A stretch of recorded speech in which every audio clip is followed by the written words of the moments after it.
Hope you had a nice week. We are meeting after 2 weeks. Uh, previous Last Friday, we had a session in San Jose. There was a session on Ramayana. Just a small digression from a regular flow of the course. So, first of all, welcome to Sir and Ma'am. You are Raj Lakshmi ji's parents, right? Okay, welcome. Thank you for joining us. So, session for today is on the topic of karma. And okay, so we'll begin with a recap of our previous session. Before we begin, I'll quickly offer a small prayer expressing gratitude to our Gurujans from whom we have received this knowledge, and expressing gratitude to Lord Krishna, who spoke the Bhagavad Gita, Arjun, who asked these beautiful questions. Then there are so many personalities who are worthy of our gratitude. All the great saints who have preserved these teachings. Then this beautiful chain of temples called ISKCON that's so diligently propagating the teachings of Bhagavad Gita. The founder Acharya of ISKCON, Srila Prabhupada, who brought this message to the Western world, and so many people have taken to the teachings of Bhagavad Gita. So there are so many personalities who are worthy of our gratitude. So I'll offer a quick prayer. Om Ajnanatimirandhasya Jnananjanashalakaya Chakshurunmilitam Yena Tasmai Shri Gurave Namaha. Shri Krishna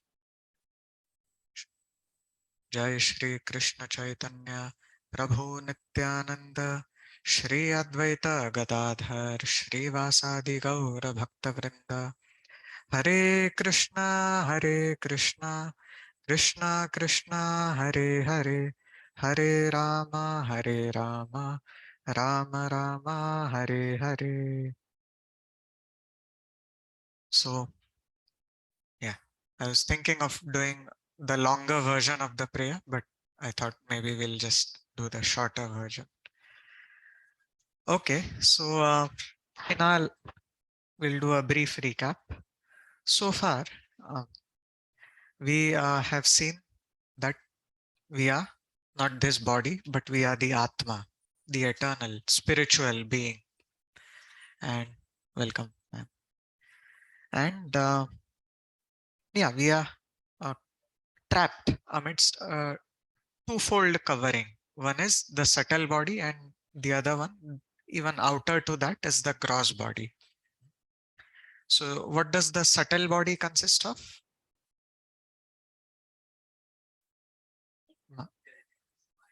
And false ego, yeah. So that's what makes up a subtle body. And then the gross body is the perceivable physical body made of the Pancha Mahabhut, earth, water, fire, air, ether. These 5 elements, they make up the gross body. So we are an eternal happiness seeking being, but currently caught up in a mortal bodily framework. We saw that. And then we also discussed this chariot analogy, the chariot of our existence. In this connection, we saw how our internals can affect our externals. So our senses, our mind, they make up the senses are compared to the horses of this chariot. Our mind is compared to the rope of that chariot. Our intelligence is the chariot driver, and we, the real person, the Atma, are compared to the passenger in this chariot. And most often our situation ends up being like this. The horses, that is the mind, our senses, and our mind, that is the rope, they are out of control. They want to go in some direction, and then the intelligence follows. Okay, fine. The intelligence, in a sort of condoning mood, follows. Okay, fine. I'll go with you. And the intelligence tries to justify whatever the desires of the mind and senses are. And then the passenger, the real person, the Atma, lives almost a bewildered life, not knowing where to go, what to do. However, the Bhagavad Gita gives us confidence. Lord Krishna, specifically toward the end of third chapter, Lord Krishna gives us confidence that no, you have great power. You can give direction to the chariot of your existence.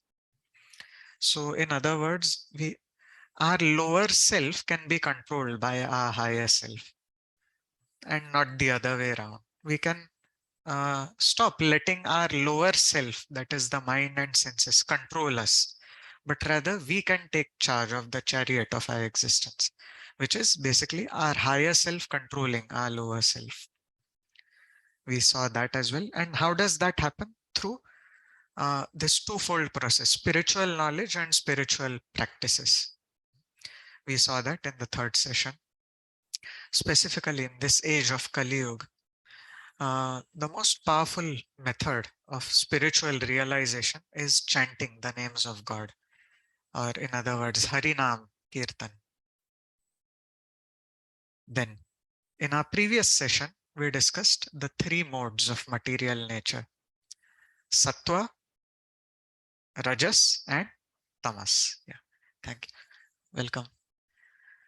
So, we saw these three modes and how these three, our lives could be in one of these three modes. Actually, it's a combination of all three modes, but we could choose to take in inputs that are prominently in one mode, and that makes up our consciousness. It gives a shape to our consciousness in a certain way. So yeah, some of the characteristics of Sattva Gun. In Sattva Gun, one is happy, knowledgeable, and satisfied. These are some of the qualities of Sattva Gun.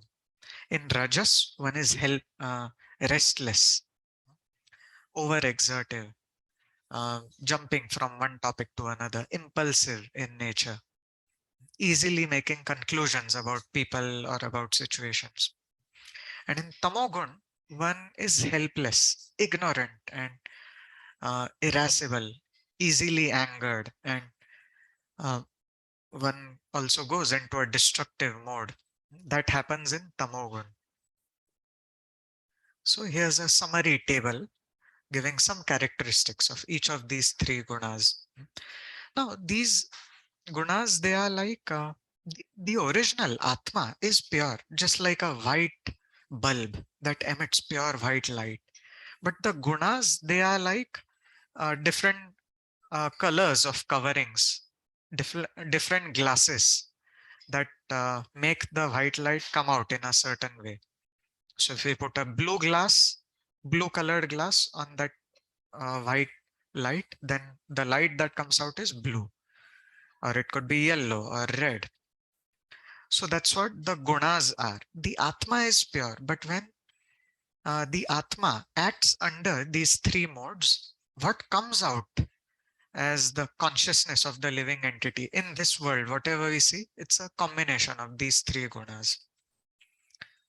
So yeah, a summary table.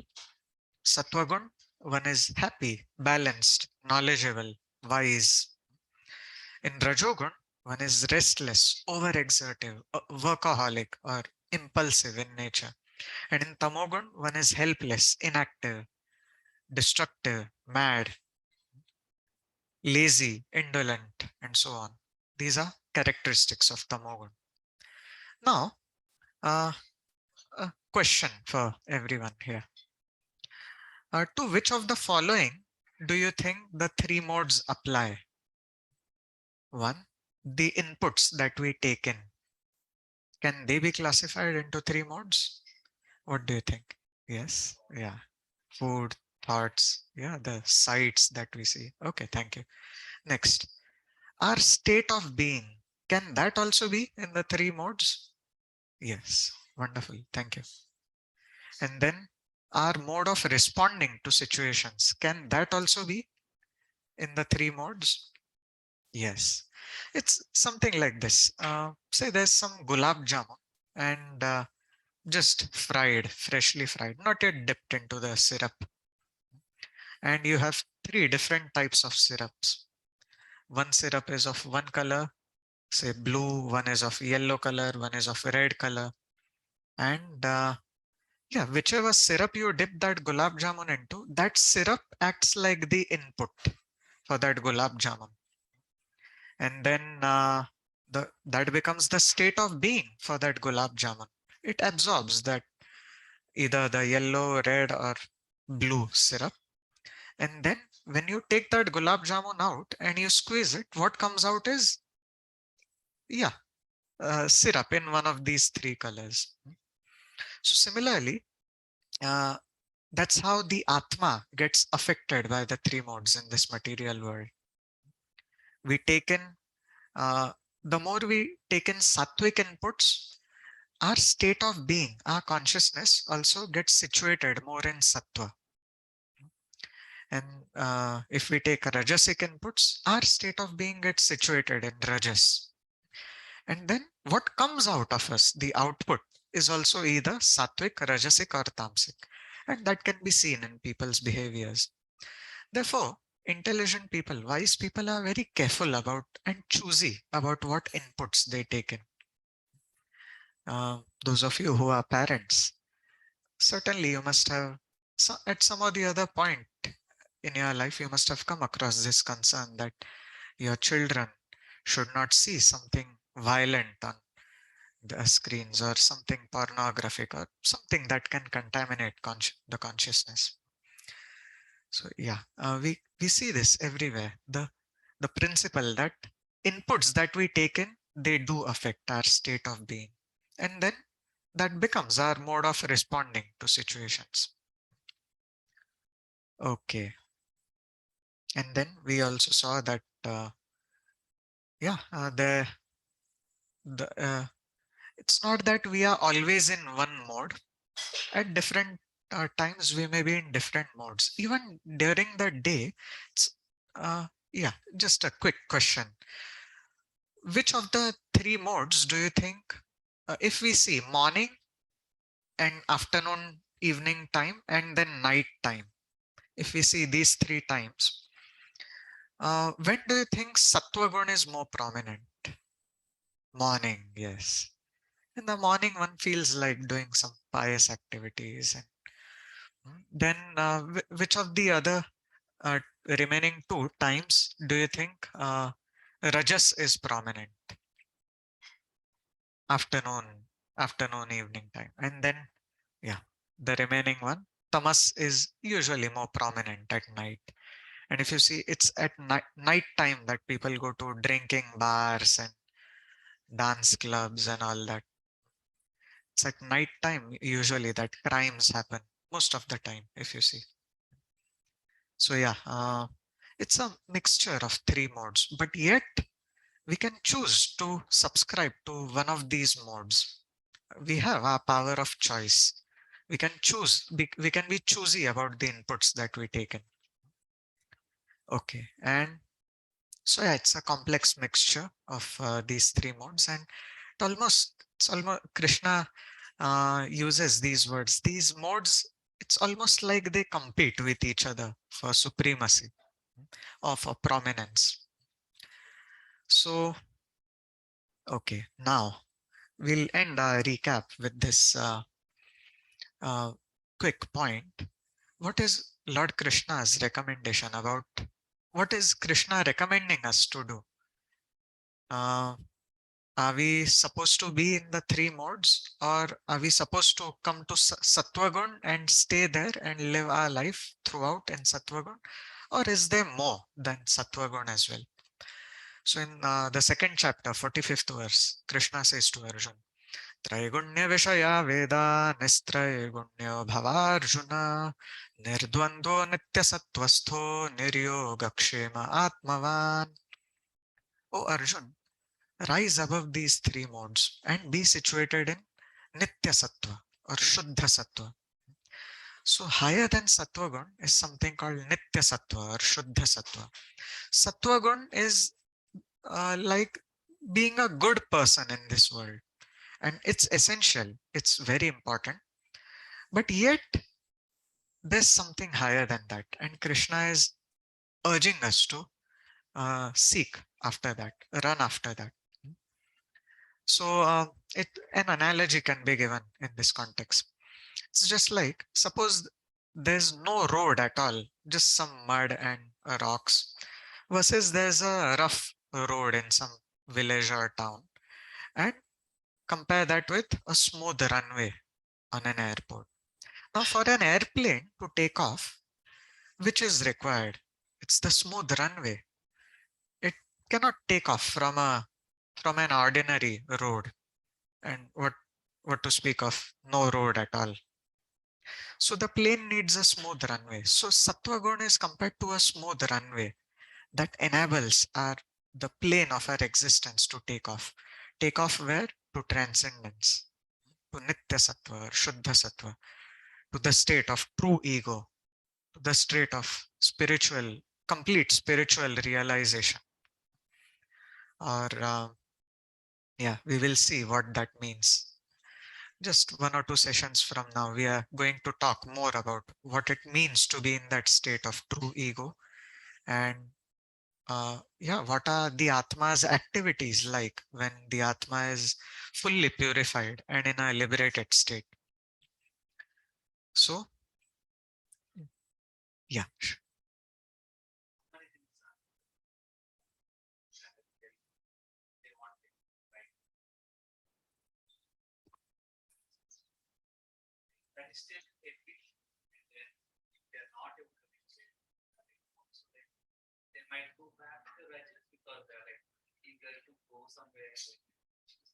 Mhm. Oh, yeah, that's a good point. So, yeah, Rajas is usually characterized by many desires, hankerings, longings, but a desire or hankering for spiritual realization, for developing love for God and for reviving our lost connection with God, that's not considered in Rajas. And even if that desire does not get fulfilled in one life, Krishna says at the end of 6th chapter, that progress will never be lost. One will continue in one's next life. Even in 2nd chapter, 40th verse, Krishna says so. Neha vikramanashosti pratyavayo na vidyate swalpamapyasya dharmasya trayate mahato bhayat. Spiritual progress is never lost. And we are going to discuss one fascinating story today about that. Yeah, it will exactly address the question you brought up. Okay, with this, let's enter into today's topic. And yeah, our topic for today is karma, the nature's reward system. So now just to ask all of you, when we say the word karma, what does it mean to you? What comes to your mind? Anything that's on top of your mind that comes to your mind? Action and reaction. Yeah. Wonderful. Duties. Sorry. Yeah, wonderful. The baggage of pap and punya we carry. Wonderful. Yeah. Destiny. Yeah. Yeah, which is somewhat similar to ma'am's point. Wonderful. Yeah. Our duties, action and reaction, the baggage of pap and punya we carry, destiny. Wonderful. So you have put it very nicely and wonderfully. So karma could mean the actions we perform, and even the reaction we get for that is also often termed as karma. Oh, it's my karma that I got this. Oh, it's my karma that I lost my job. Oh, it's my karma that this happened to me. So karma could refer to the actions we perform as well as the reaction we get. Okay. Now, yeah, here's one small video we will watch.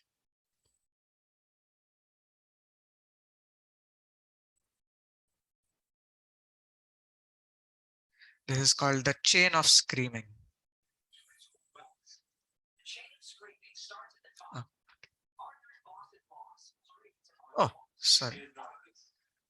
Oh, okay.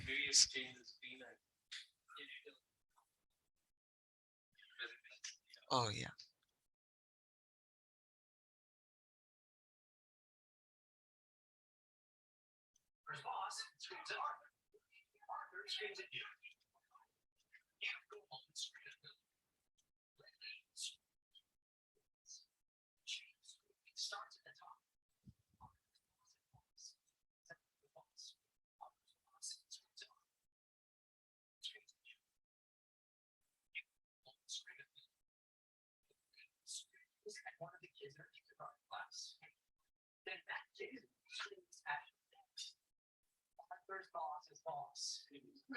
Mhm. Back to that same person. Yeah. So, yeah, just we uh, we often hear this happening, something coming back to us. Okay. Yeah.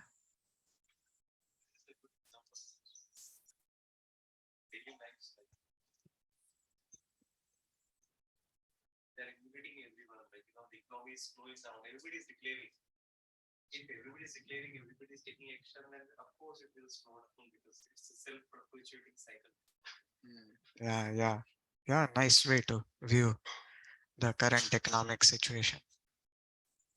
Yeah, yeah. So we usually we this is an easier to understand part of karma, and yeah.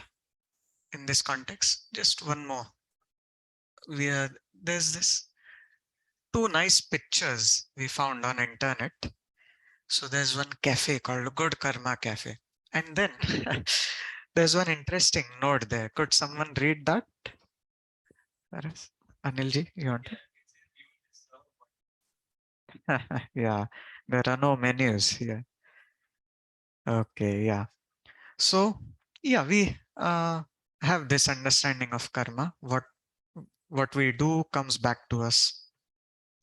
Now, especially when it comes to seeing the multi-life perspective of karma, that's where the topic may become a little intricate. How does our karma carry from one life to another? So, in this context, let's discuss three stories. So, earlier we used to pass three sheets or one sheet with all three stories, and we would have a reading exercise. But to cut it short, I just thought I'll verbally describe it. I may end up skipping most of the details, but we'll get the essence because there are many amazing other stories to discuss in the end, specifically in connection with the art of dying or quitting from this world. So, yeah, first story. Now, when we describe these stories, please see if these stories make sense to you. Uh, the outcome specifically, what a person gets in each of these stories. Let's see if this makes sense. So in the first story, there was a man who worked hard and he came up in life. He put in lots of efforts and he got returns in the end. He was studious, so he got good marks. He worked hard in his job, so he got good money. He made good and wise investments and he got good returns. And when he became lax in life, when he got carried away, got tempted into certain wrong activities, he lost some money and a lot of time as well. And then he came back on track. And then again, when he did good actions, he received good rewards for them. So, what about this? Does this make sense to you? It's expected, right? Sounds normal. Now, let's see second story. There was a man who uh, he was quite hardworking and intelligent as well. He began created his own startup. and very thoughtfully he put in so much thought and so much endeavor, but he wasn't getting any success at all. And then later on he got in one partner, and that partner joined him, and for some time the business went ahead. But that partner uh, somehow, using some politics, got this original starter thrown out of the company, and then he was nowhere again. And later on, in fact, the partner even tried to sue him for something, and somehow the partner got the whole company in his name. And yeah, the original founder of that company uh, didn't own this company at all. Huh? Is it? Okay. Uh, yeah, it's more or less a made up story. Yeah. So now, whatever this man, gentleman, did, it was all a failure. Hmm. He put in so much hard work, but no success at all. Hmm. What do you think? Does the outcome make sense to you? Does it sound fair? It, it may sound a little unfair, right? Hmm. Okay, now let's consider a third story. So, there was a politician who was quite corrupt. He did a lot of lobbying and earned a lot of money, and became famous, got ahead in life, uh, climbed on many people's shoulders, putting them behind just for the sake of he himself making progress. For his own aggrandizement, he made many people suffer.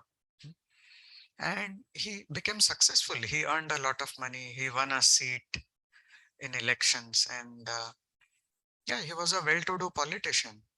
And even when he won the elections, got a seat, uh, he engaged in more and more corruption. Hmm.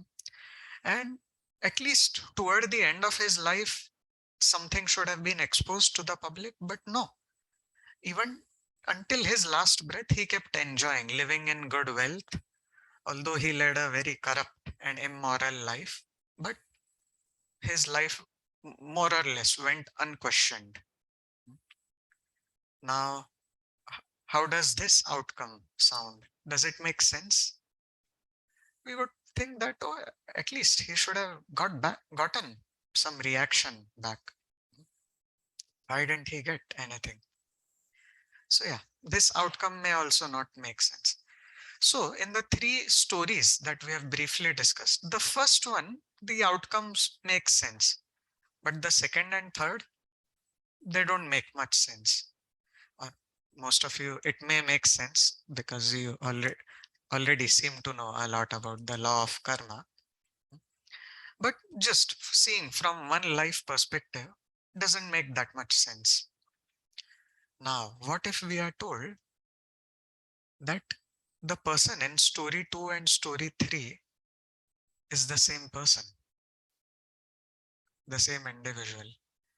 The same politician in his next life was born as that entrepreneur who, after doing, even after putting in a lot of endeavor, saw no success at all. Does this look like, now do the pieces fit together? So, uh, the law of karma may not make so much sense when seen from just a small time frame. But when we see the big picture, when we see the multi-life perspective, how the chain of action and reaction is happening, that starts making a lot more sense. Okay. Now, then we may naturally get the next question. Okay, but then why can't we remember what mistakes we made in the past or what good things we did in the past for which we are getting a reward? It would make sense, right, if we can trace back. So for now, we'll park that question and we will revisit this later. To understand this in depth, we will discuss a few topics from the Bhagavad Gita. So yeah, Yeah, that's a natural question we may get. Okay, then we should remember, if the law of karma is meant to teach me some lessons, then yeah, it should come in such a way that I know what mistakes I made, or what good things I did for which I'm getting the reward. Hmm.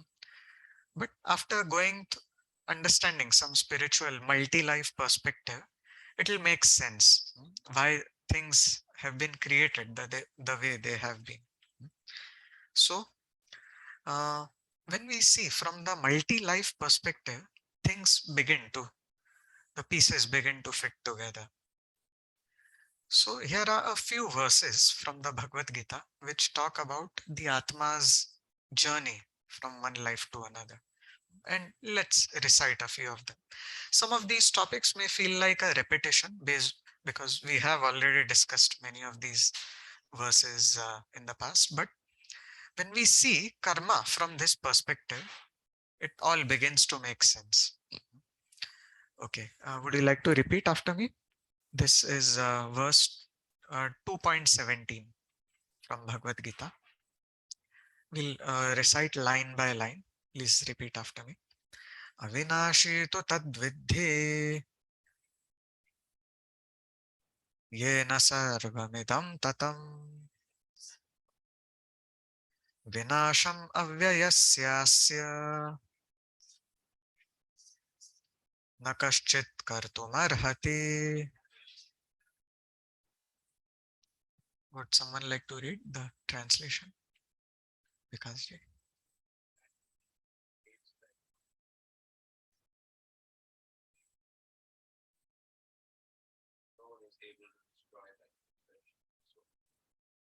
Avinashi.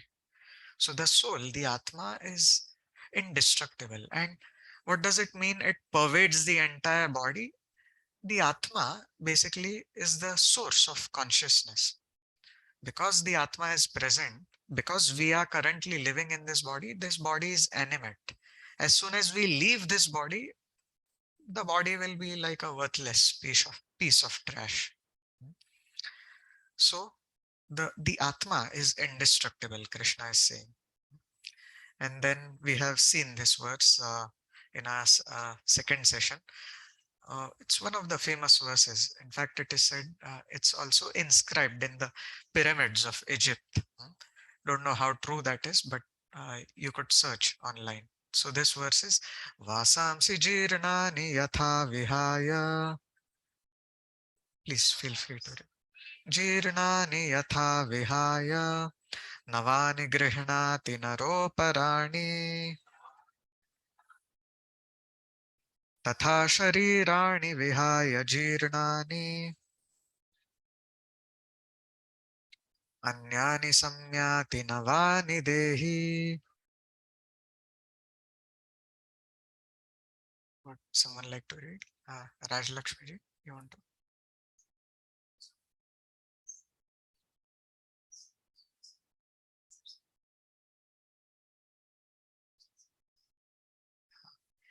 So, uh, yeah, Krishna is, in fact, Krishna spends so many verses just describing this one theme about the eternality of the soul. Yeah, you had a point, Anusha ji.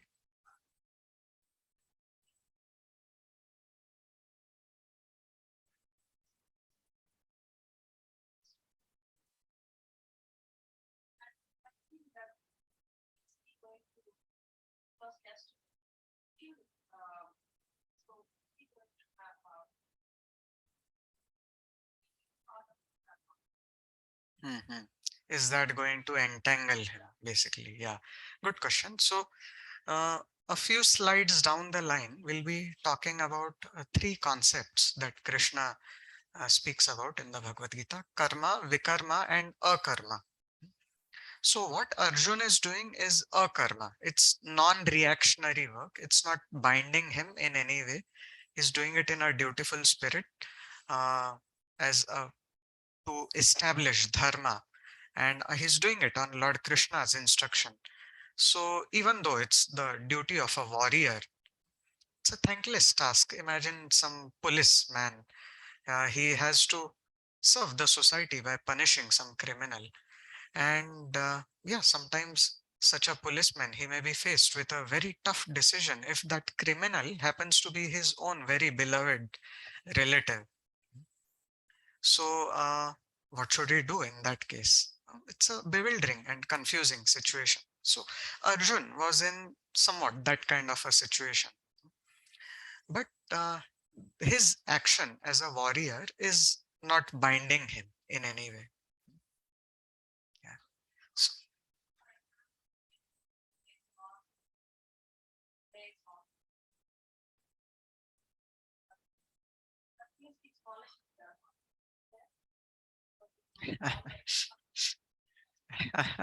yeah, good question, and quite pertinent to what's happening around in Silicon Valley right now. Yeah, if there's no grudge in what he or she is doing, if it's being done out of some helplessness, and if it's being done in a sensitive way, yeah, it need not bind that person who is making that tough decision. So even say a king who is awarding some punishment to a criminal, is that king liable to get bound up? If the king is doing with a benevolent spirit, no, that won't be entangle him in any reactions. Okay, so shall we move ahead? Then we have also seen this verse 2.13, famous verse where Krishna says, Dehinosmin yatha dehe kaumaram yauvanam jara tatha dehantara praptir dhirastatra namuhyati. As the embodied soul continuously passes in this body from boyhood to youth to old age, the soul similarly passes into another body at death. A sober person is not bewildered by such a change. Dhirastatra namuhyati. So in this world, change is something that bewilders us, shakes one up. In just in this week, many of us in our companies, we saw layoffs, specifically those of us who work at Meta. And layoff is a big change and it shakes one up. Now, which is the biggest change in life that can ever be there? Death, yeah. How bewildering that must be. Imagine death means everything being snatched away in a moment. Everything practically. In layoff, what goes? Just a job goes.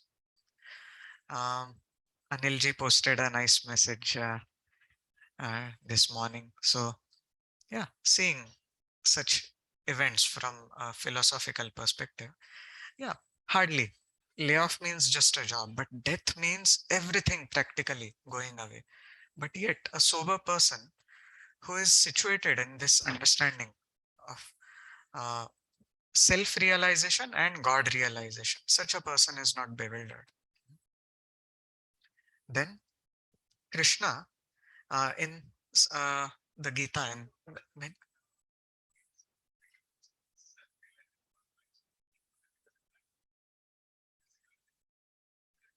yeah, as in they are not bewildered by it. So it's not that we don't feel bad when someone passes away. A spiritually realized person naturally has a soft heart and a compassionate heart, but yet they don't see death as the all in all, as the end of everything. So they don't lose hope just because a change of body has happened. Yeah. Yeah, they see it as a part of journey. Yeah, someone. Yeah. So self-realized as in of somebody who is fixed in this understanding that I am not this body, I am the Atma. Hmm. And yeah, fixed in that understanding, which is different from just having some theoretical understanding where occasionally we remember this. Fixed in that understanding means one never deviates from that understanding. So that is a self-realized soul. And a God realized soul is somebody who is fixed in his or her relationship with God. And never deviates from remembrance of God.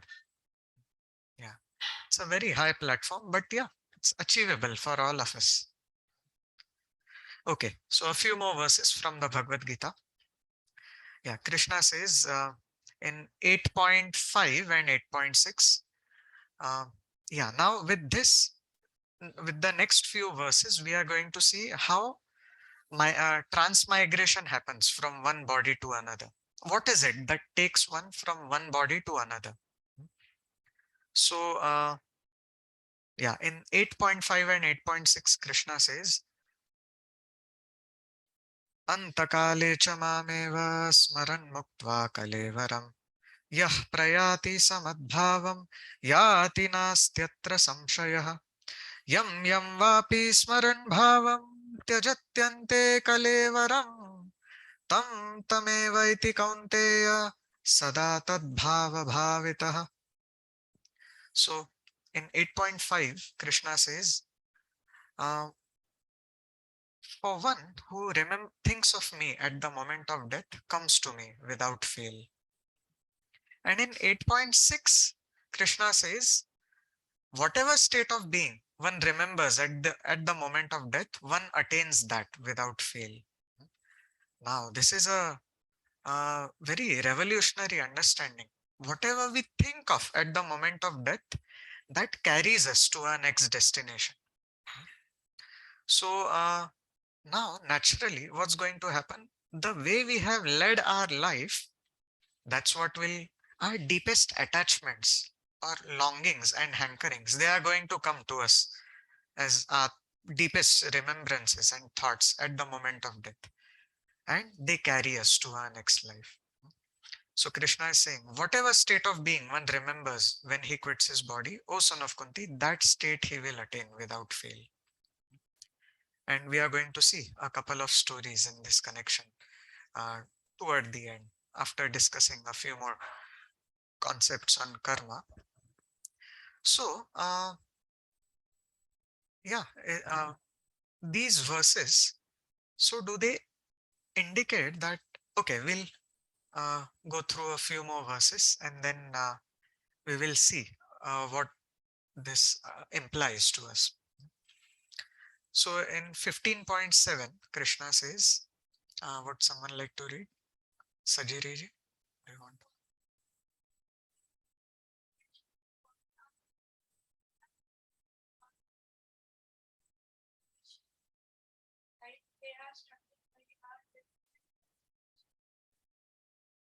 Yeah, we have seen this verse as well in one of the previous sessions, in third session specifically. Next verse, Srinivas ji, do you want to? Carries these different conceptions of life from one body to another, as the air carries another mass. Thus, it takes one kind of body and again fits it to take other. Yeah, so conception of life, what does it mean? Once the purpose one has, one's life is revolving around. So if somebody's conception of life is, hey, life is meant for partying, man. Okay, then yeah, one gets to continue that in one's next life.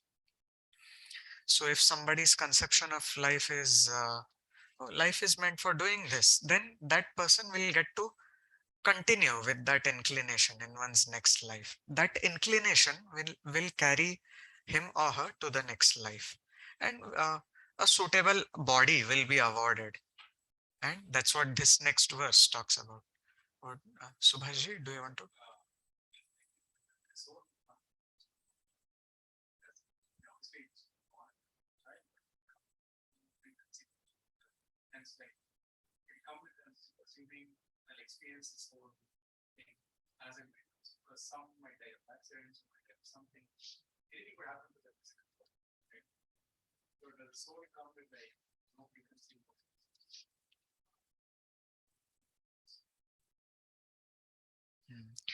Yeah, nice question. So the soul doesn't come with specific memories of past life, but the soul does come with inclinations from past life or tendencies. And that's what may form the basis of evil tendencies or good tendencies. Even if someone may have a proper upbringing, but if that particular soul has a lot of baggage of karma from the past or inclinations from the past, it's likely to continue in this life as well. So the inclinations continue, but not the specific memories won't be there. Yeah. So yeah, by It's to know, like, how much does the consequences of past bad karmas or any karmas affect or minimizes the, I mean, the consequences are minimized by gratitude and prayers. Like, how does the prayer affect all these things? yeah, beautiful question. Really appreciate it. Um, uh, Actually, spiritual practices which involve prayer, gratitude, they can practically eradicate such past baggages. Yeah, they can make a huge difference. Okay. Yeah, sure. Exactly what the impact is of baggage in the previous one. That is, it's very complex and not deterrence. Yeah, so karma manifests in the form of what body we get, what complexion we get, and there's something called prarabdha karma, or something that's unchangeable, like the complexion of our body stays with us throughout our life. Some basic things cannot be changed. Throughout that life, they remain with us.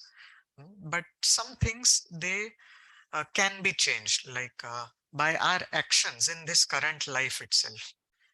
So, yeah, and in one of the future slides, we are also going to see that even though our karma in the past lives, that is leading to certain reactions in this life, even though it may restrict us in certain ways, even though it may put some constraints upon us in certain ways, but still we have our free will in this life. We can still choose to act in one way or another in this life within those constraints, of course. But um, say, for example, someone is born with the constraint that he or she cannot walk. If he or she is lame, that's one constraint that may come because of some past karma. But even within those constraints, one still has free will to make uh, from a wide spectrum of choices. One can choose to live, and one can still. None of these constraints can stop one from attaining spiritual perfection. Okay, so now, yeah, next words. Subhaji, do you want to read? Thus taking other gross body obtains a certain type of ear, eye, tongue, nose, and sense of touch. So about the mind. Thus enjoys a particular set of sense powers. Yeah, so based on what inclinations one had in one's past life, he or she gets a certain body. They form the template for the next body. So what would identical they have same dharma, the same kind of dharma? No, they can be totally different. Yeah. Twins who may be born, they are born from the same womb. They may look totally alike, totally identical, but yet one can become a criminal and one can become a great saint as well. That's also possible because the inclinations are not in the body as such. They lie in the subtle body, which for two twins can be completely different. Yeah. Right. Hmm. Oh, yeah. So the karma may be similar, which may have brought them together in one family, but yet uh, the the past history of each individual, there's such almost unlimited past history. So yeah, even if two twins are completely identical in the way they look, the looks are just a small part of it. But each individual, the desires and longings, aspirations he or she carry could be completely different. Sure.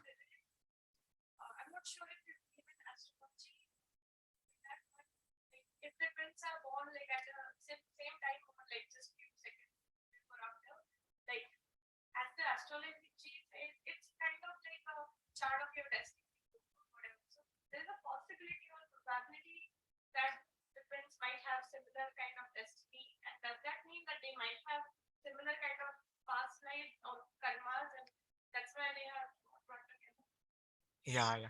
So, according to astrological understanding, astrology gives us a snapshot of one's karma at the moment of birth. But yet, there's a whole life ahead.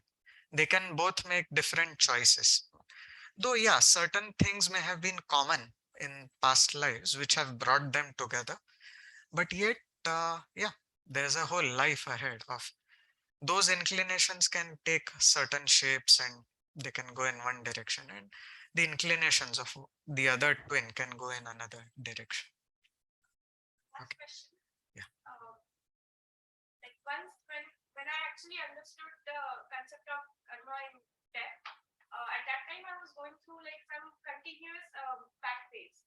So I started thinking that as a karma cleanse, or like I started taking it as a like something past life karma, or like my whatever karma. I never complain, and I never complain about these things. But what happened later, when something good happened, the previous me always used to be grateful to God and all. But maybe you might be able to understand this. Like, I hope, I mean, that when something good happened, I still was grateful, but it was a little bit difficult for me to have that gratitude, because my understanding was whatever is happening is because of our own karma. So I kind of was kind of taking like credit for that, because I did work hard for that. So it has been like, do you think that it could be very difficult to um, be grateful, like if you completely depend on whatever is happening in your life, it's because of karma? Or like, can you explain how exactly we should, like what attitude should be for like thanking God? Because if something good happens, like I don't want to think that it is because of like the God, but Hmm. again the karma, like that kind of creates some kind of confusion. Yeah, yeah. So, And it's yeah, this, yeah, we can always think of ourselves as undeserving, and that helps us feel gratitude. We, yeah, we may have done good things in the past because of which we are getting some reward, but we can still, from our part, from our side, we can think of ourselves as undeserving. That helps us stay humble and make spiritual progress. Okay, shall we continue? We can, toward the end, we will again have Q&A. So, yeah, we'll, now, Online business. yes, yes, yeah. Yeah, that was a nice message. Really appreciated it. Okay, now, based on this, we can conclude that we get our next body based on what we desire. But is desire the only thing? I may desire big, big things, but there's one more thing. I should deserve. Yeah.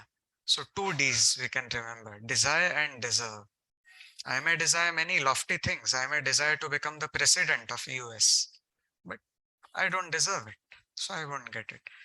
What is that deserve part? That deserve part is karma that we have performed in the past. So karma, yeah, what we have performed, it's not just what we have performed in this life. It's a long, long history of many, many past lives.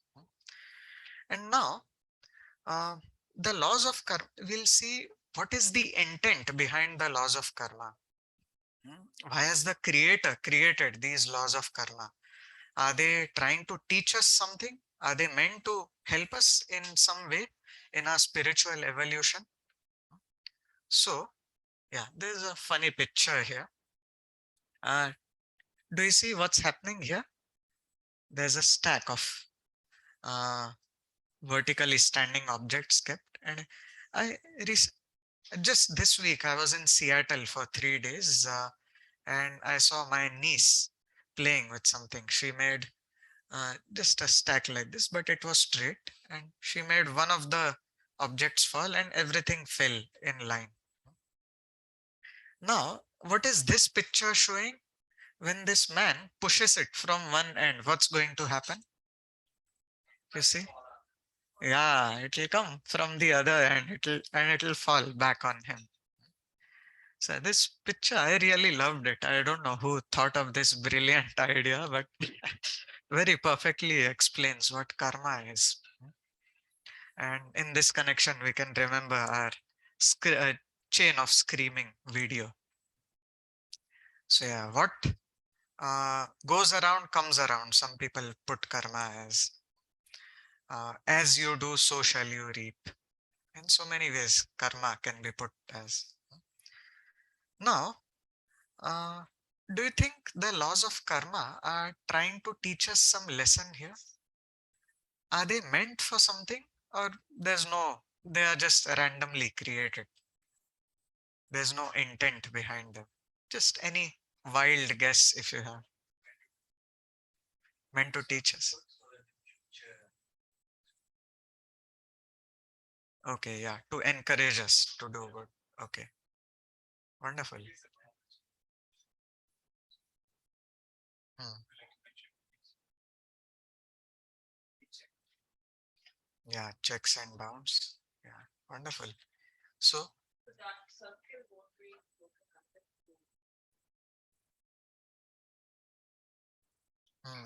the circle of karma, you mean, or the cycle of birth and death? Is that what you are referring to? Okay, yeah, yeah, we have to put our effort to come out of it. In future, one of the future slides, we are going to see one concept called akarma. That is what helps us come out of this chain cycle of birth and death as well. Okay, now, so someone very, one of my teachers, I heard it from him. Uh, Maybe he must have coined the term, or he must have heard it from someone else, but someone put uh, put it with very nice words: cosmic sensitivity training. So the law of karma is basically a cosmic sensitivity training program. In companies, we have this training program, Java training program, Python training program, this training program, that training program. So what is sensitivity training program? Sensitivity, it's a nice quality to have, right? We always appreciate sensitive persons who are sensitive toward others' feelings, who know the pains of others and accordingly act sensitively toward others. So, uh, so the laws of karma, they are basically training the whole cosmos to become sensitive. It's a training program to make living entities sensitive. And how does that help? That helps in every individual Atma's spiritual journey. It's meant for progressive spiritual evolution. So, and how does that happen? Suppose I do something good. Suppose I get a good reward for doing something good. Nature is basically asking me, okay, Swapnil, so when you get this good reaction, how does it feel? Oh, I feel good. Okay, then continue doing it. It's meant to, that reward system, it's meant to encourage me, and likewise encourage every individual. And if I do something bad which causes someone else a certain type of pain, nature will make sure that I also get a similar reaction, and that reaction to which I'm getting will be a question to me. Okay, Swapnil, when this happens to you, how do you like it? I don't like it. Then don't do it to others as well. So it's training me to be sensitive. It's a wonderful training program. And the, Be insensitive to those rewards because karma-devaadikas, they don't worry about rewards. Like Mhm.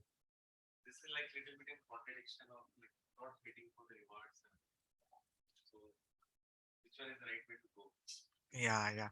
So that is for somebody who is even more advanced in consciousness. They are detached from what results they get, but yet they do good.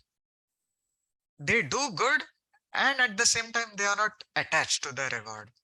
But most living entities who are driven by some reward, for them, the laws of karma are helping them become more evolved and come towards Sattva Gun. This platform of working, doing good to others, but without any expectation for a good reward, that's an even higher platform.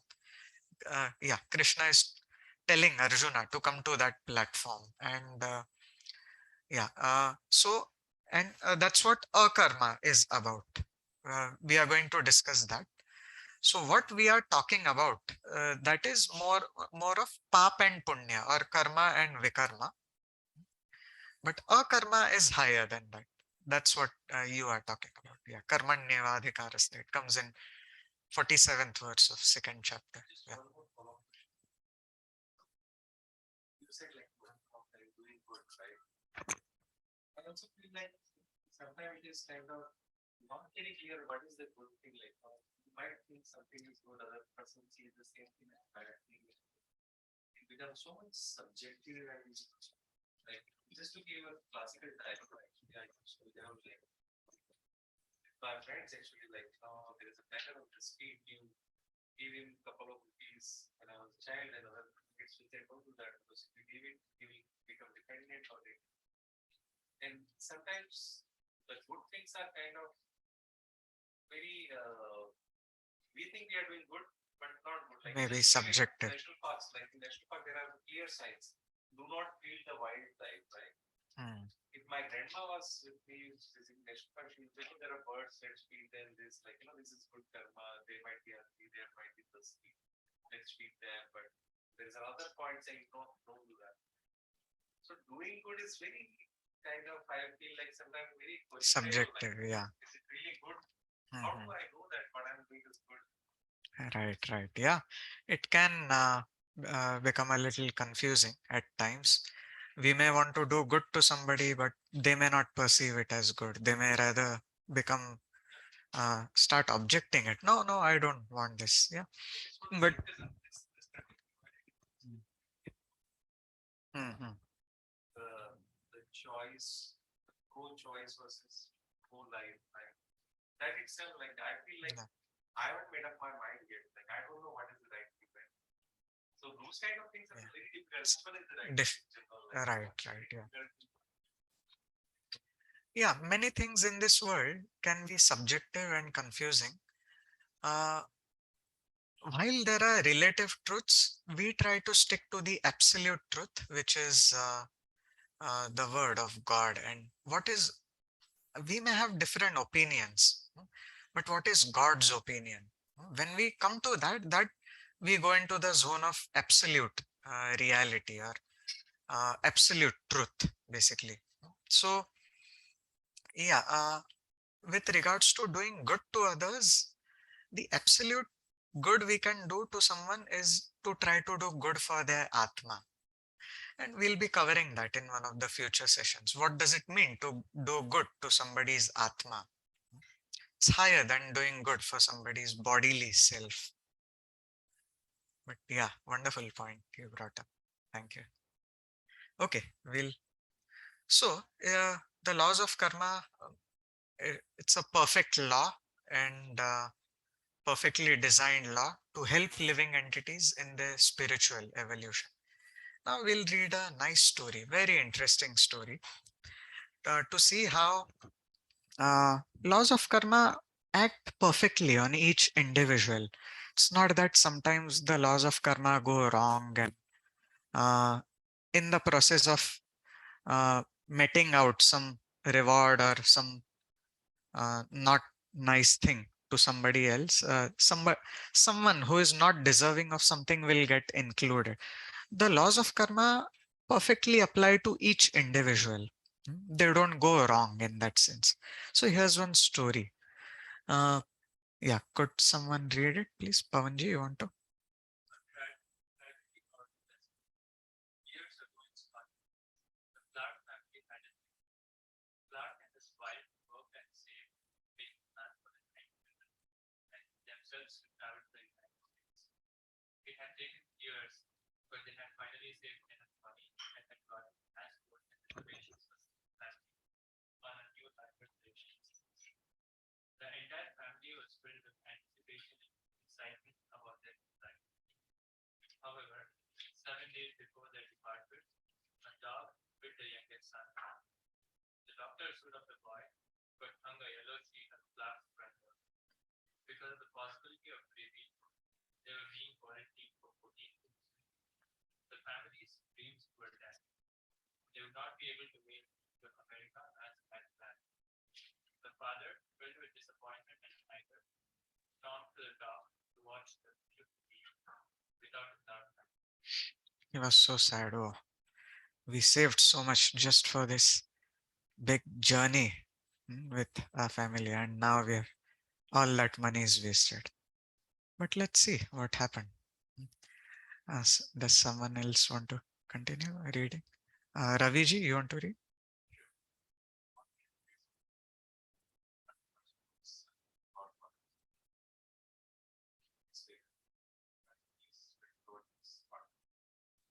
The ship they were supposed to be about that sun, taking hundreds of lives. Half the family was working on the ship, but because it ordered within the sun, they left again its order. Then Mr. Carl gave the news. We have his son and family was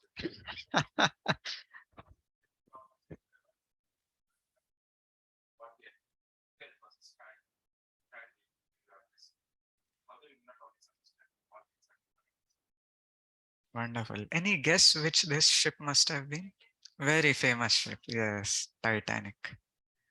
The famous Titanic. It's a true story.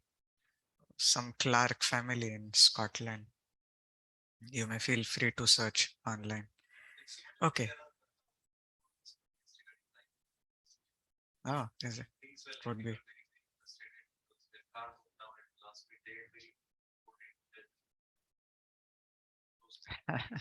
In World Trade Center.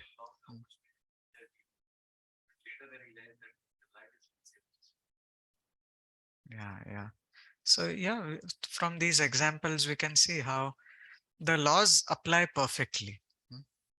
So yeah, in case of some disaster like a tsunami, those who are not meant to be there, those who are not meant to lose their lives in that disaster, they will somehow get to leave from there. So yeah, the laws apply perfectly. Now, there still remains one unanswered question. Why don't we remember our past lives, or rather, yeah, we have already discussed why we don't remember our past lives, but this question is more in the context of karma. It would make more sense, right, to have some specific traceable karmic memory. Okay, because I did this in the past, I'm getting this reaction, either a good or a bad reaction, right? Sometimes people bring up this question. The law seems to be a little not so intelligently made to some people, that if there's no memory of what I did and I'm getting some reaction, why then? What's the point? How am I going to learn from it? Now, the thing is this. While that question may come up, uh, here are a few points to consider why it's okay, even if there's no specific memory of what I must have done, what was the action that's leading to this reaction, but still the laws of karma, we can learn from them. So one thing is having two specific memories from past lives or whatever. They could, we have discussed this, they could lead to a confused existence. Am I this person or am I that dog in that past life? Or yeah, another point to consider is nature may take its own time to create a favorable context so that the lessons are perfectly administered. So there's one Puranic story. There was a hunter who very brutally, he uh, killed 50 babies of some birds. And then he, just to show off his skills, he made both the bird parents blind. This particular hunter, 50 lives later, he was born in a certain situation where he himself had 100 sons. He was born blind and he lost all his 100 sons in a battle. Who was that person? Dhritarashtra, yes. So 50 lives. Now someone may say, why so much time gap? Well, it takes some time to create that favorable situation. For him to have 100 sons, it took him some time to build up that piety. And then, yeah, nature took its time to create that favorable situation to perfectly met out that karma. So yeah, that's one point to consider. Then if someone is spiritually not mature and not willing to learn, then even having specific memories of action and reaction won't help that much. Whereas on the other hand, if someone is spiritually mature and understands that, oh, these laws are meant for my betterment, he or she will learn the lesson regardless of having specific memories or not. For example, there's a true story. One saint was giving a talk, and a man from the audience, just out of nowhere, started shouting at him and used insulting words toward that saint. Uh, the saint wasn't agitated, basically. So, but anyways, just for the sake of everyone, to maintain sanity, the organizers made that man sit, or they took him out, whatever. And later on, this saint's disciple asked him, "Oh, how could that happen to you?" Then the saint, very coolly and without any agitation, he just said, "Well, maybe in the past I must have insulted someone. So this came back to me." This saint showed such great maturity by speaking like this. Similarly, uh, yeah, that saint probably wasn't getting any karma. He was such a pure saint, but maybe that incident was just to bring out a lesson for all the people present, and specifically the disciples, that spiritually mature person is not agitated by things that may happen to him or her. uh, a spiritually mature person moves on in life without getting agitated and learns lessons. Okay, I must have spoken insultingly to someone in the past. May this be a lesson for me so that I never speak like this to someone else. So yeah, no need of remembrance of some past specific action that I must have performed for which I am getting a reaction. So yeah, now uh, here's one interesting idea to discuss. So with any karma, with any action we perform, there are two things that come with it. One is consequences of that action, that is also called karma, and then that it further forms some tendencies, and that also comes along with any action we perform. So say for example, I choose someday, some fine day, I choose to go to a bar and get drunk, fully drunk. Now, what will come with this action? One time action. It's a one time action, but it will come with two uh, free gifts along with it. And what are they? Consequence of that, the immediate consequence of that particular action. And second is the tendency to do that act again and again. So the immediate consequence, maybe I may come home, start vomiting, and that's an immediate consequence. Second thing that comes with it is the tendency to do it again and again. That also comes along with that. And that sows the seeds for further such actions, further instances of such actions. Now, which of the two do you think a wise person is more concerned about? Tendency, yeah. Consequences, okay. Wise people are not afraid to suffer some consequences. Okay, fine. If I did something bad, let something happen to me and let it be done. I'll be happy to learn lessons from it. But a wise person is afraid about the tendencies to do it again and again. Okay, yeah, that was one important thing to learn. Now, another, uh, we spoke about this earlier, but just to give a formal definition, Krishna defines these three terms in the context of karma in Bhagavad Gita.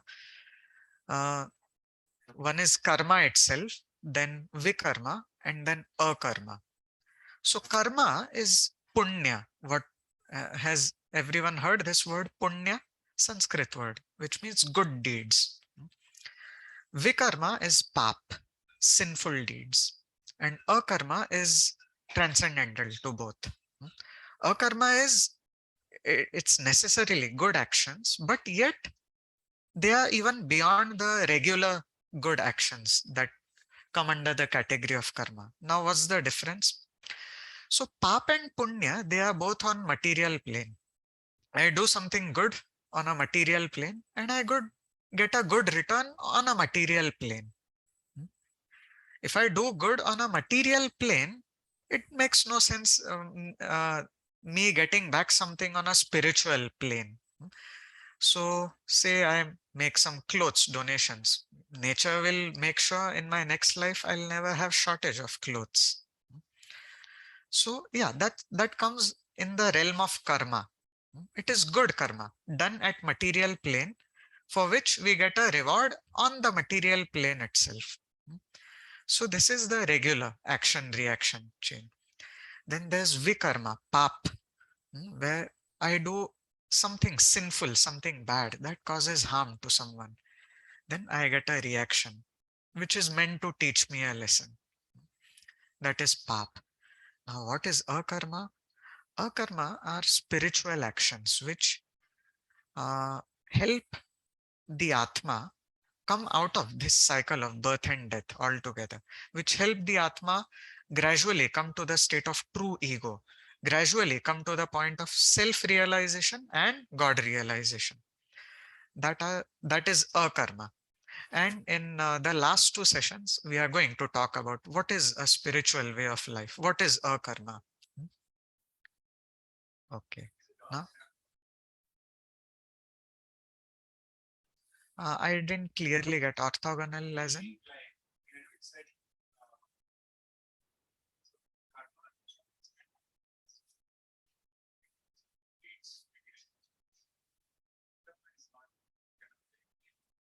Yeah. So akarma is also not that in akarma bad deeds are performed. Bad deeds are definitely not there. Akarma deeds performed uh, under akarma, they also in one sense look like karma. They are good, but more than good, because they are concerned with spiritual, the spiritual realm beyond the bodily platform. Yeah. So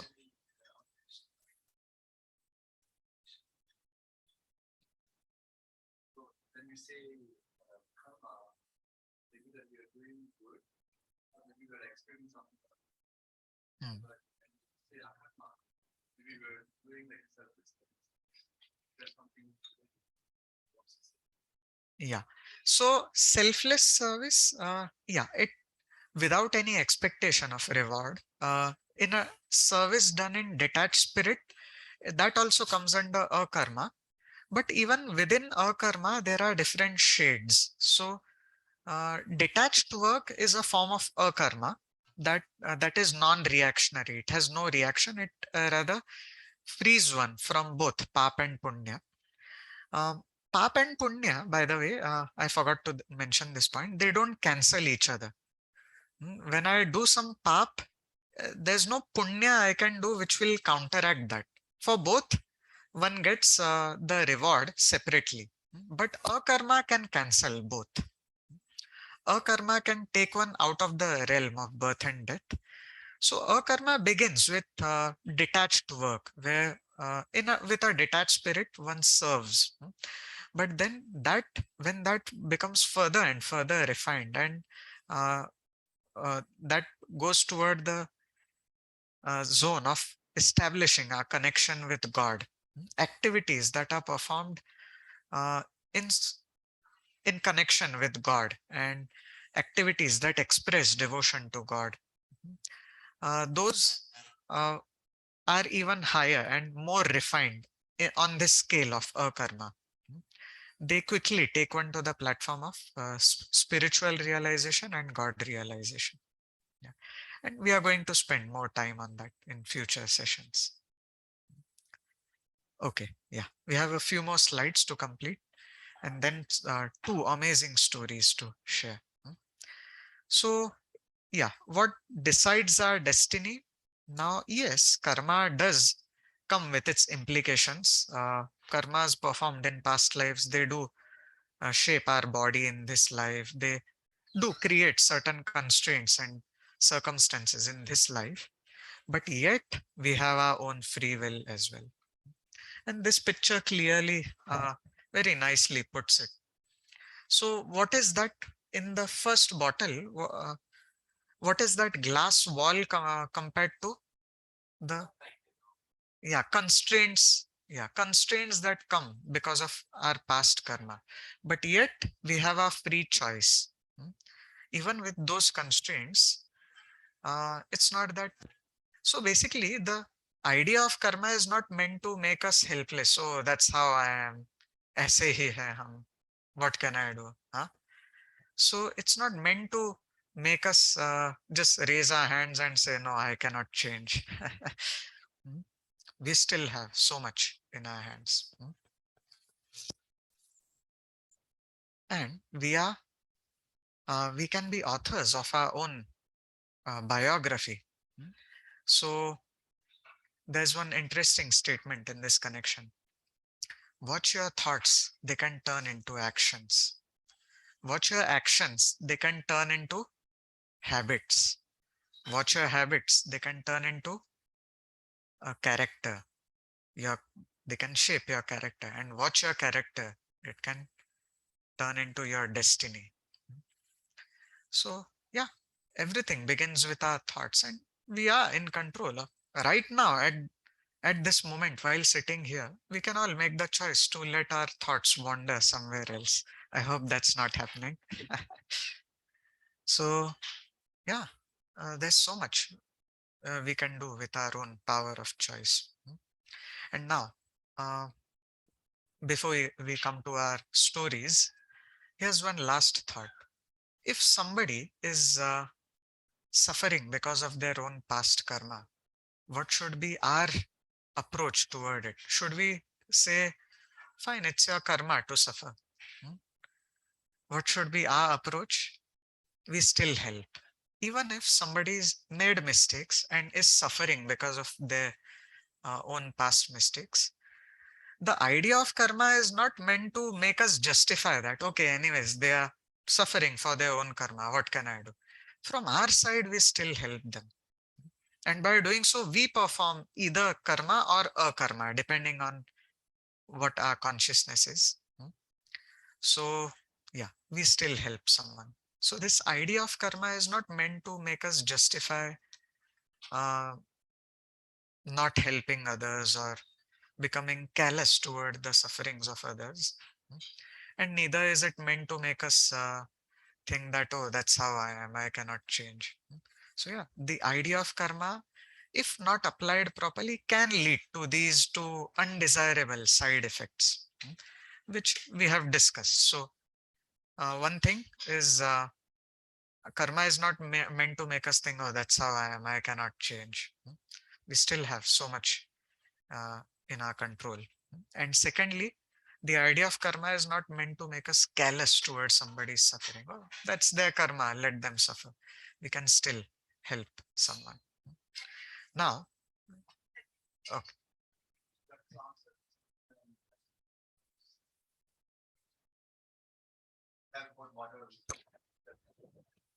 Hmm.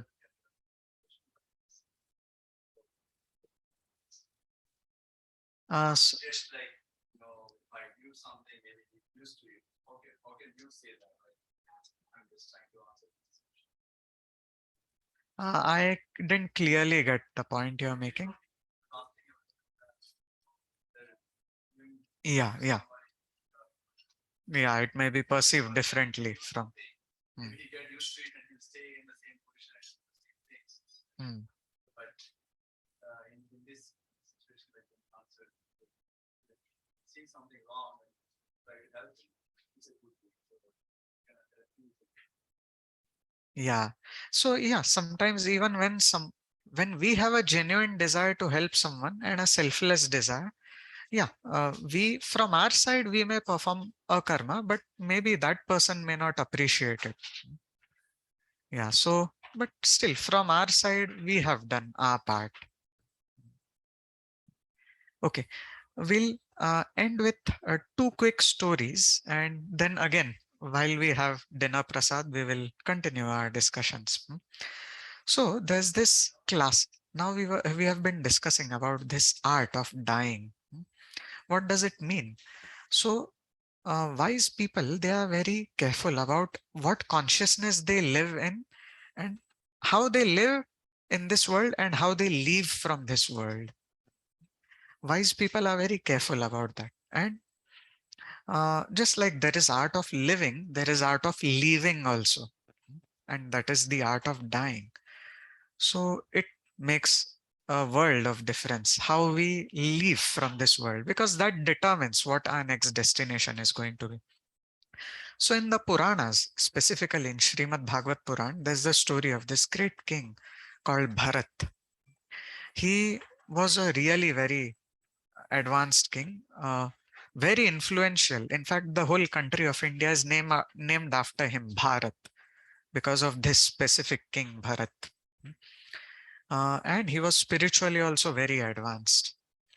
So toward the end of his life, he handed down his kingdom to his next successor, uh, another qualified king, his own son, and he left for the forest to completely focus on God.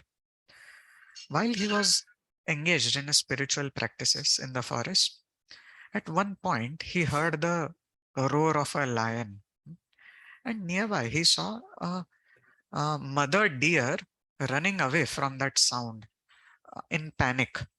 A mother deer tried to jump and cross a stream of water, hearing that terrifying sound roar of a lion, and she was pregnant. That mother deer, she was pregnant, and while jumping over that stream of water, she dropped her baby.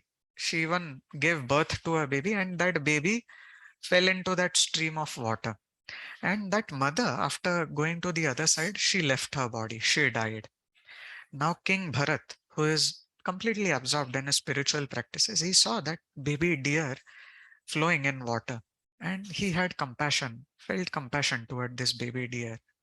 What's the baby of a deer known as? Calf or? Okay. Okay, whatever. Baby deer for our sake. So, yeah. So he took this baby deer and he started raising it. He felt responsible for it. Okay, the mother is dead now. Who will take care of this deer? So he started taking care of the deer. Now, gradually, he didn't realize how his consciousness was gradually slipping away from his spiritual practices, and he was taking care of the deer nicely, but he got so distracted. Even while sleeping, he would sleep with the deer on his stomach. While doing his spiritual practices, his mind would constantly think about the deer. What is the deer doing? So he got distracted. So while it all began with a nice intention, he made some mistakes on the way. What happened gradually? Now that deer grew up and the deer has his own life ahead. The deer went away, left Bharat Maharaj. But King Bharat, he was so distracted and infatuated by this time that he went out searching for the deer throughout the forest. And while searching for the deer, he left his body, thinking of the deer. And it's the way he poetically, he saw the whole world in with that lens, just like a man infatuated with a woman, how he sees that woman everywhere, or likewise a woman infatuated with a man, and songs come out that are all in that perspective. King Bharat was also speaking from the perspective of that deer. Oh dear, the moon has become so fortunate getting your darshan. The earth has become fortunate getting your footsteps. And then in that consciousness, he left his body. Now guess what? By the principle Lord Krishna speaks in 8.6, Yam Yam Vapi Smaran Bhavam. Whatever state of being one remembers when he or she quits his body, that state he will attain without fail. What do you think he became? Deer, yeah. So, would you like to carry some prasad? Yeah, please. Yeah, just it's almost done. So he was born as a deer in his next life. However, spiritual practices done in any life are never lost. Hmm. So in his as a deer, he had by God's mercy, he had remembrance of his past life and he could remember his mistake. So as a deer, he was a very sober deer. He didn't hang out with the other deer who were looking for this and that. He would stay around the ashrams of various sages and absorb holy sound vibrations. Then he left that body of the deer and he was born as a very exalted Brahmin in a Brahmin family, and he was born as Jad Bharat. So yeah, this in this state he died. He left his body, thinking of the deer, and he became a deer. So this example talks about how the state of consciousness in which we die takes us to our next life. But then, yeah, the hope is not lost there. Even if somebody makes some mistake while walking on the spiritual path, there's still no loss. Lord Krishna gives us hope here that one continues in one's next life. Hmm. And then the story further continues. When he was in his third life, then after the life of that deer, what a caliber of saint he was. What a saint he was. That story can give goosebumps to anyone. The kind of life he lived, it's there in Bhagavatam. And that was his last life. He perfected after that. No more coming back to this world. Then, yeah, great personalities are very careful about how they live in this world and how they leave from this world. There's one modern day story as well. Uh, in our ISKCON, this is a story from ISKCON. And I was mind blown when I first read it in, I think 2011, I read it. It perfectly confirmed whatever Lord Krishna speaks in the Bhagavad Gita. Now you may know ISKCON is a chain of temples it's there internationally. ISKCON stands for International Society for Krishna Consciousness, which is based on the teachings of Bhagavad Gita, Srimad Bhagavatam, our Vedic scriptures, and so many Westerners also have developed genuine affinity toward the Vedic culture, towards Sanatan Dharma, by the diligent efforts of ISKCON. So in one particular temple, I think in England or Scotland, there was one young Western-bodied, a complete foreigner with no Indian origins, not born to Indian parents there. He was completely Westerner. He was coming to the temple and later he also got initiated. He was given a name Raghav Das, meaning servant of Raghav. Raghav is another name of Lord Ram. So he was given the name Raghav Das. So Raghav Das was a young boy, 18 or 19 years old, and yeah, quite enthusiastic and taking up spiritual life nicely. And at the same time, there was a young girl, Indian girl, who used to come to the temple, and she happened to be a beautiful girl. So Raghav, he felt some attraction toward her. So he got, oh, by the way, while I describe this story, we could even start, please feel free to start having prasad. Or shall we complete the story first? And okay, sure. So Raghav Das, uh, he used to come to the temple, but he was also distracted, spiritually distracted, like King Bharat. And yeah, he would be in the temple, but his mind would be, oh, is she coming around? Or yeah, while playing music, while singing for Krishna, instead of while singing for God, he would rather sing for as a performance for her. He was kind of becoming more conscious of her rather than of God. Now, somehow, we don't know what God's plan was, but he passed away in a car accident. And it was a tragic news. such a young gentleman passing away. It's always sad to hear such a news. Okay, he left his body. Now, okay, then not much talk about Raghav going on. A few decades down the line, maybe 2 or 3 decades, now there was one young girl. She she started getting some dreams.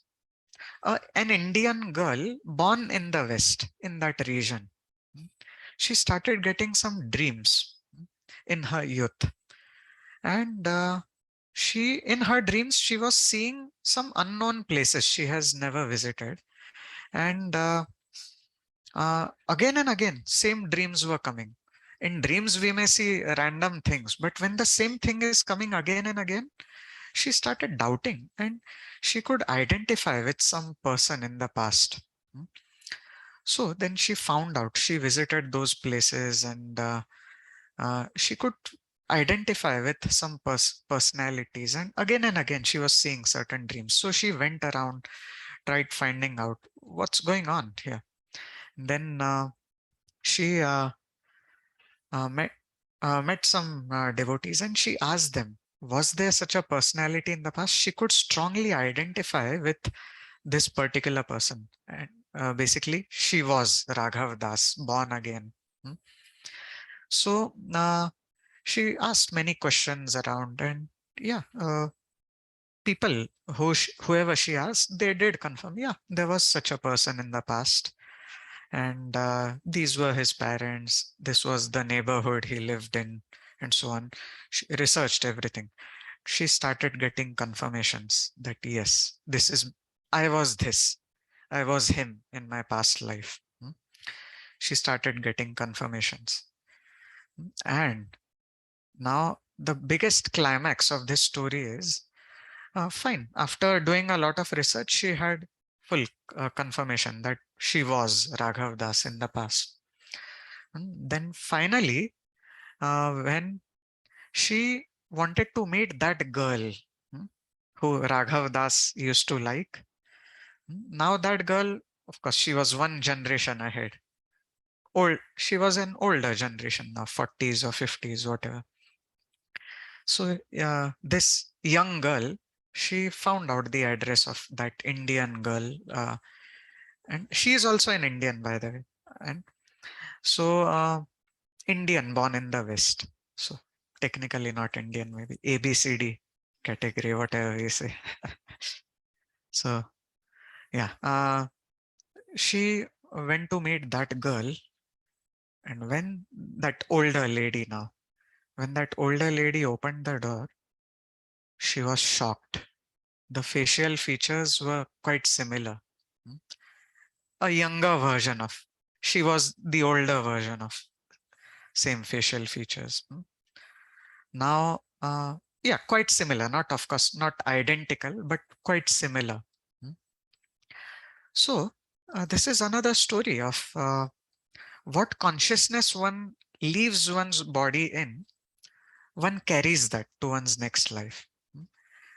Now, therefore, spiritual practitioners, they, for them, success doesn't mean getting into a FANG company or becoming a CEO of some company. From a spiritual perspective, success means dying in the right consciousness. That is the art of dying. And the art of dying and the art of living are closely connected, because how we leave from this world depends on how we live in this world. And how we leave determines our next destination.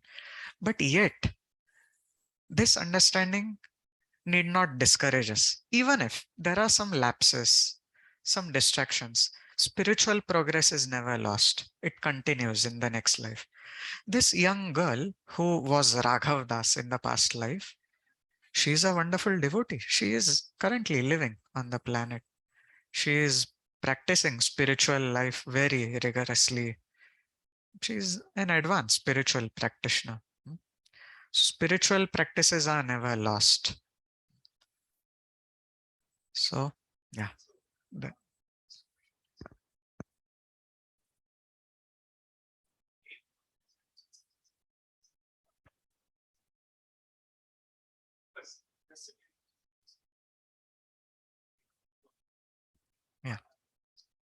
Yeah. Right. True. Mm.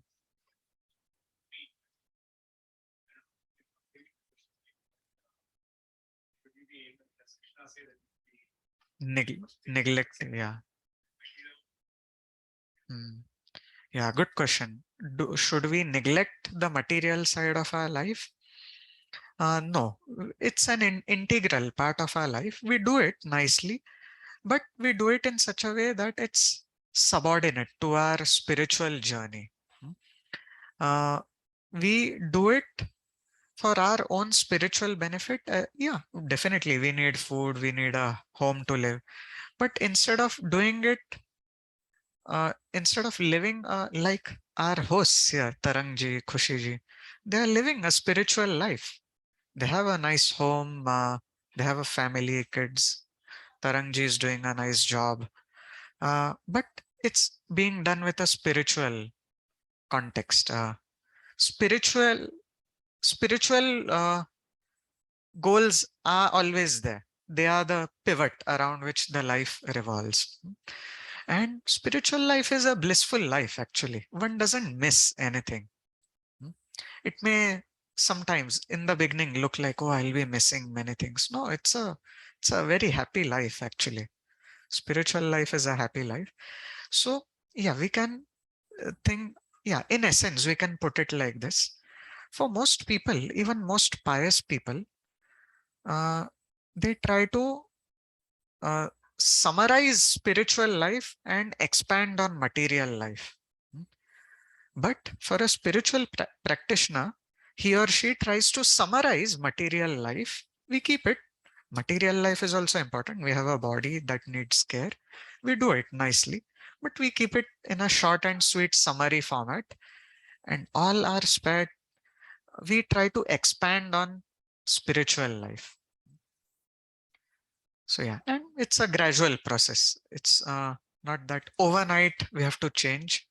We have to, we can add more and more of God and spirituality into our life, and whatever is unwanted naturally goes away. Yeah. And in the process, we become happier. We find out the natural happiness of the soul gets revealed more and more.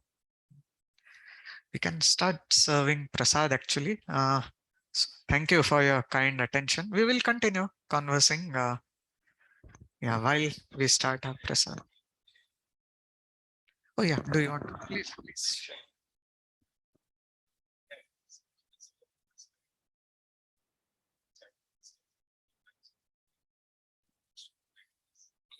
Please, you carry on.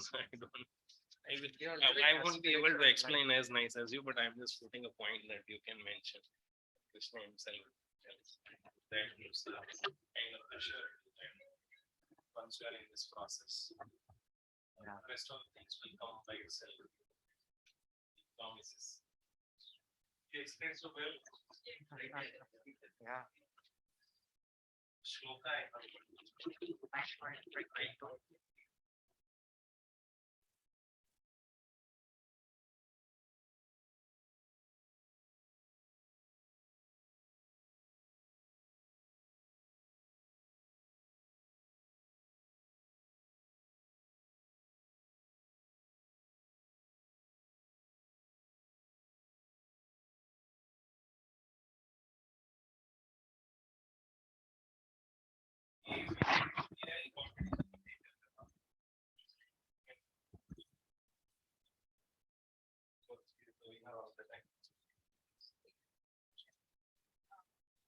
So if you are like due to old age or if you have dementia, then